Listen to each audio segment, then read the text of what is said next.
What an absolutely unbelievable game of football. Games like today, 3-3, two teams in the top 4 of the Premier League are exactly why this is the best league in the world. By the way, Villa Park was absolutely rocking tonight. One of my favourite stadiums in the Premier League. I'm a Leeds United fan, but I have a lot of love for Aston Villa. An old school ground, proper fans, and tonight it really, really showed. They're fighting for what would be their first Champions League appearance in 42 years. A club with a lot of history and pedigree finally getting back to the glory days. We love to see it. The game, however, was absolutely mental. This must be one of the games with the most big chances in the Premier League this season. It started off hectic. Literally a minute into the game, Emi Martinez with a very rare howler. He gifted Liverpool their first goal, and it's not something you expect from him. Mishandles the ball, effectively prods it into his own net. These things happen with goalkeepers. It's part of the job. You're going to end up making mistakes like that. And to be honest, it was quite a quick start from Liverpool. The first 10 minutes, they looked really, really good.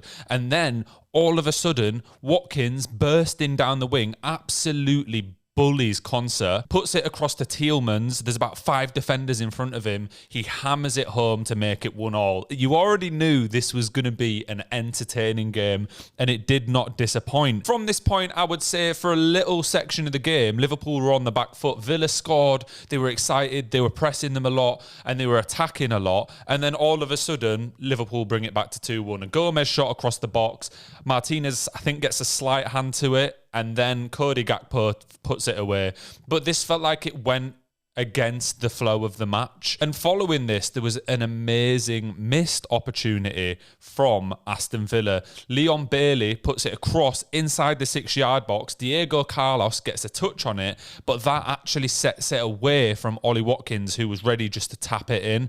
It is literally 2 yards out. Diego Carlos's touch doesn't put it in the back of the net, and it ends up going out for a goal kick. I would say that's another howler from Aston Villa. Again, a few minutes later, Diaby has a one-on-one, manages to sky it about 3 yards above the crossbar. And at this point, I'm thinking it really isn't Villa's day. But one thing I will say is Aston Villa's wingers looked really strong throughout this game. They're exciting, they're quick, they're good on the ball. And I think that they are building a squad which is going to mount top 4 charges for many seasons to come. There have even been whispers of them getting higher than 4th at points throughout the season. The recent form hasn't been quite as good, but they've got some very, very good players. After the Villa equaliser, they were on the front foot and Liverpool would just try to catch them out. And then that kind of continued into half-time. You go into half-time thinking, okay, maybe Villa can come out. Unai Emery might have some tactics here that can help them pull it back. Straight away, after half-time, Liverpool make it 3-1. An amazing header from Konsa, which maybe cancels out his previous mistake earlier on in the game. It was a pretty pointless free kick that Villa gave away in the first place, would be my only gripe if I was an Aston Villa fan. But a header from Konsa that Martinez had no chance with. And then just a few minutes later, Ollie Watkins has the ball in the back of the net for Aston Villa. A very close offside call, but it turns out Leon Bailey was offside. They have a little bit of an argument on pitch as well, which I think is just frustration boiling over. They know they just need 3 points today to secure that European spot, and at this point, it really doesn't look like it's going to happen. Diaby was also on the run with Bailey, so if he'd have got the ball, he wasn't offside, he could have put it across, and Watkins could have, at that moment, become Aston Villa's top scorer within a season of all time. A real shame that that didn't happen for him today. Couple minutes later, Zaniolo had a good chance for Villa, but it was pretty close to Alisson, a save you'd expect him to make. For a period of the game after that Zaniolo chance, it seemed like Liverpool had just calmed things down. There was no longer a chance that Aston Villa were going to come back into it.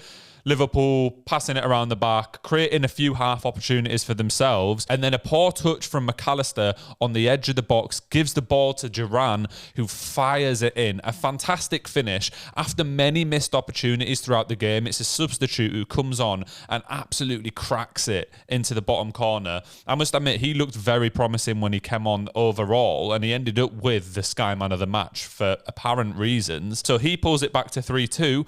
Just a few minutes later, he makes it 3-3. Duran grabs another goal, and this was very good passing movement to lead up to the goal. The goal itself was a slight fluke. It does just come off his thigh and go over Alisson into the back of the net. But the passing that led up to this was fantastic. And I must admit, I'm not a huge fan of John McGinn. I think he's a reckless player.